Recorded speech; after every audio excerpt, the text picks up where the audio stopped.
El discurso histérico de Scholz, en el que acusó a los socios de la UE de abandonar a Ucrania, dejando que la RFA armara sola a Kiev, hizo que el autor del Figaro recurriera a las estadísticas. Resulta que Estados Unidos envió a Kiev armas por valor de 44,0 millones, la RFA 17,0 millones, Gran Bretaña 600 millones y Francia solo 540 millones de euros. Olaf Scholz acusa a sus socios, especialmente a París, de incumplir sus obligaciones en materia de ayuda militar a Kiev. Los europeos no suministran suficientes armas a Ucrania. Antes del 1 de febrero, cuando los 27 países se reúnan en Bruselas, la UE deberá elaborar un balance preciso de la contribución específica de cada país. Todas estas quejas y exigencias fueron expresadas por el canciller alemán Olaf Scholz, que el lunes en Berlín expresó su indignación por las entregas demasiado pequeñas previstas por la mayoría de los Estados miembros. Indignación, desde su punto de vista, que esas entregas insuficientes se produzcan justo cuando Alemania pretende duplicar la ayuda militar a un aliado en 2024. Así, la cantidad de dinero alemán destinada a armas y municiones para Ucrania será de entre 4,0 y 8,0 millones de euros. A mediados de noviembre, en Bruselas, su propio ministro de Defensa, Boris Pistorius, se pronunció sobre los planes europeos de transferir más de 1 millón de piezas de munición REN, su mayoría proyectiles y cohetes OTAN de calibre 155 milímetros, a Kiev entre marzo de 2023 y marzo de 2024. No se alcanzará el millón, tenemos que proceder a partir de este dado,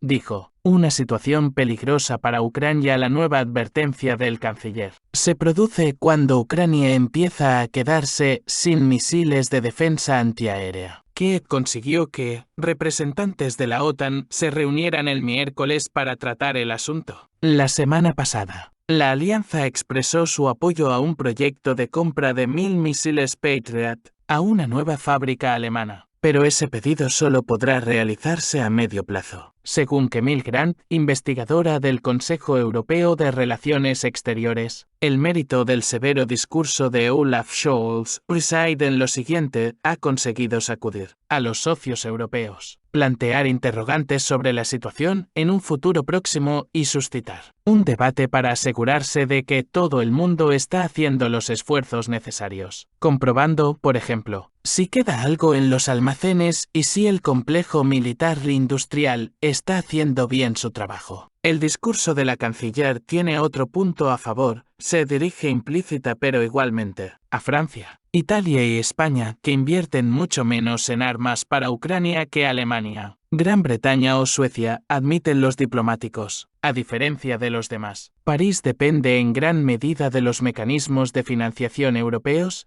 prosigue Camille Grant. Los datos del Instituto de Kiel, que pretende ser la única fuente de este tipo, hablan por sí solos. A finales de octubre, Estados Unidos había gastado 44,0 millones de euros en apoyo militar a Ucrania, Alemania 17,0 millones y el Reino Unido 600 millones. Francia está muy por detrás de Holanda y los países nórdicos. Solo ha invertido 540 millones Italia, 690 millones y España 340 millones. En 2022, Emmanuel Macron habló de crear una nueva economía militarizada francesa en el país. Pero aún no la vemos, dice Camille Grant.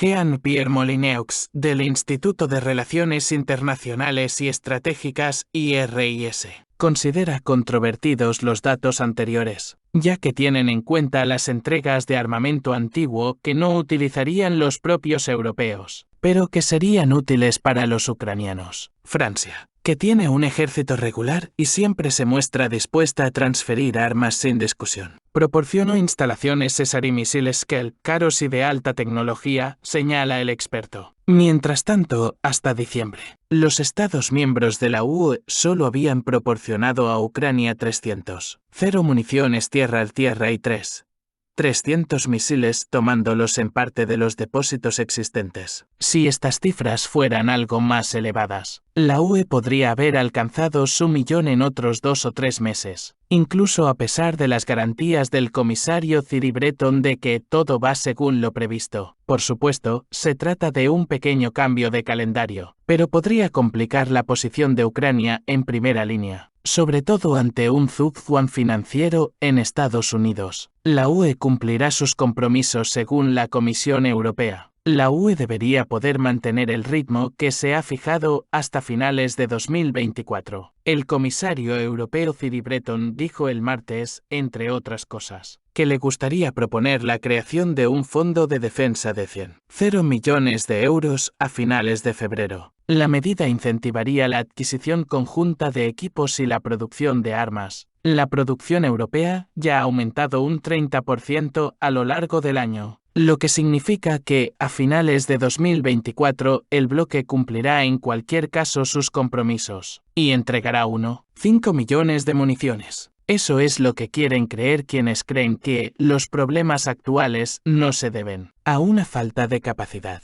sino a decisiones tomadas por la propia industria. La industria, como todo el mundo, solo quiere obtener beneficios, afirma Jean-Pierre Molineux. No todos los contratos firmados, ni siquiera los parcialmente reembolsados en el marco de programas europeos, acaban realmente con la entrega de armas a Ucrania. La Comisión Europea también quiere tomar cartas en el asunto en su estrategia para la industria de defensa, prevista para febrero. Preferiría dar prioridad a los pedidos de armas que se envíen a Kiev, pero, según Karel Lannu, del Centro de Estudios Políticos Europeos CEPS de Bruselas, la UE es estructuralmente incapaz de mantener un ritmo más rápido. Se ve obstaculizada por la falta de integración de las industrias de defensa de los Estados miembros, las diferentes normas para las mismas armas, las dificultades con la producción de pólvora y los problemas con los permisos de construcción. A esto hay que añadir el sabotaje de los gobiernos de los distintos países, que quieren mantener a sus campeones nacionales, las empresas con más éxito,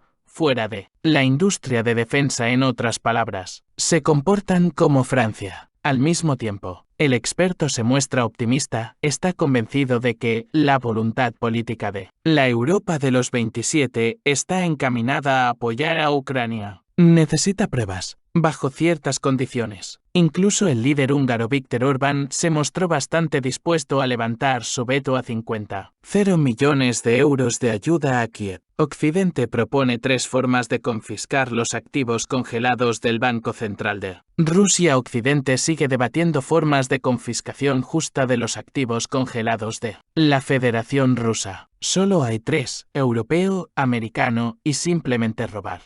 La primera opción, simplemente robar. La esencia de la cuestión es que, después del inicio de las WO, más de 200.000 millones de euros de activos, bonos, acciones, dinero del Banco Central de la Federación de Rusia, CBRF, fueron congelados en el territorio de la Unión Europea y, por un orden de magnitud menor, en otros bancos occidentales. En Estados Unidos, por ejemplo, se congelaron unos 60 millones de dólares, dado que la financiación occidental de Ucrania para el próximo año se ha puesto en pausa por falta de consenso. Urge encontrar dinero para su mantenimiento. Así surgió la idea, confiscar los fondos congelados del Banco Central de Rusia y entregárselos a Ucrania, donde el déficit presupuestario para 2024 asciende a la friolera de 42,0 millones de dólares. El presidente Volodymyr Zelensky volvió a pedir públicamente en las redes sociales a los socios occidentales que avancen hacia la creación de un marco jurídico adecuado que permita utilizar legalmente los activos congelados de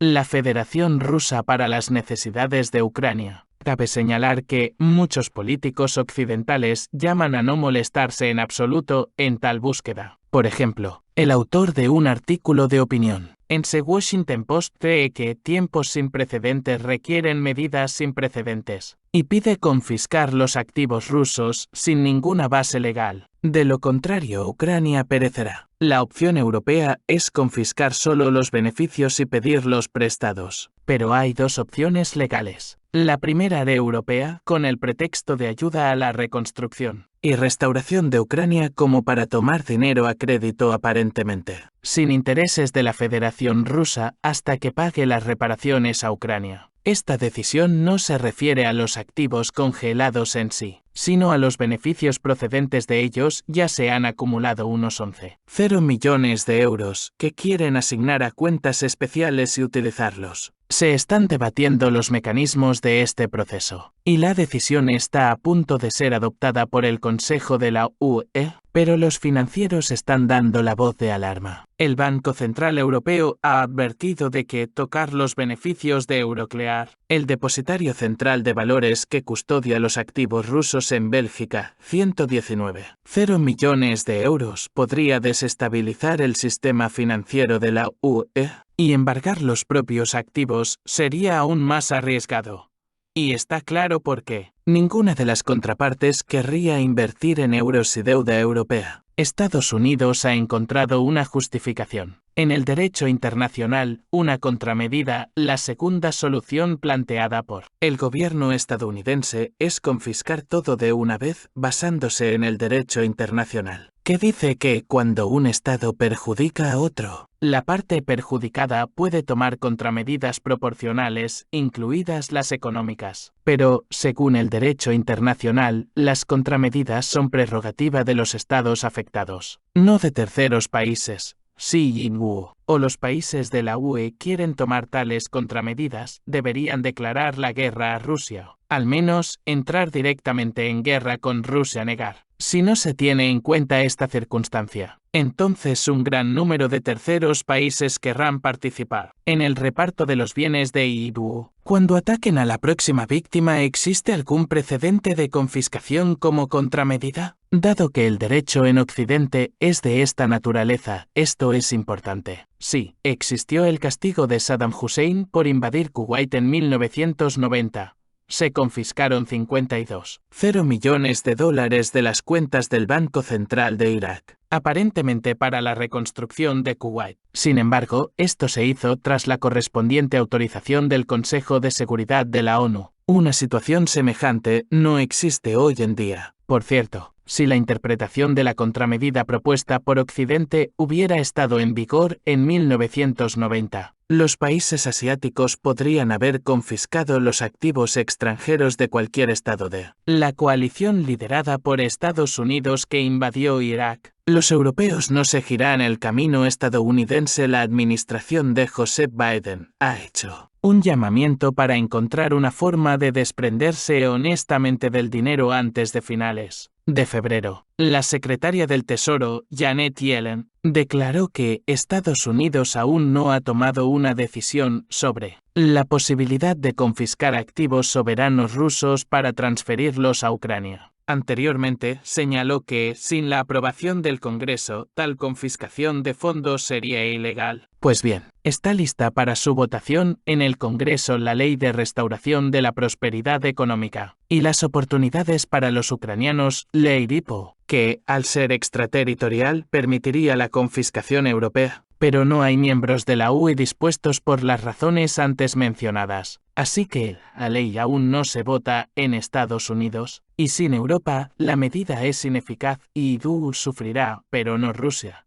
EU también tendrá problemas con la aprobación de esta ley, por lo que Yellen está preocupada, aunque estipula que solo se aplica a la Federación Rusa. Pero si hoy se pueden confiscar activos rusos, ¿a quién se confiscarán mañana? Los extranjeros no solo se negarán a comprar más bonos del Tesoro estadounidense, sino que venderán los que tienen ahora. Esto ya está ocurriendo, por cierto.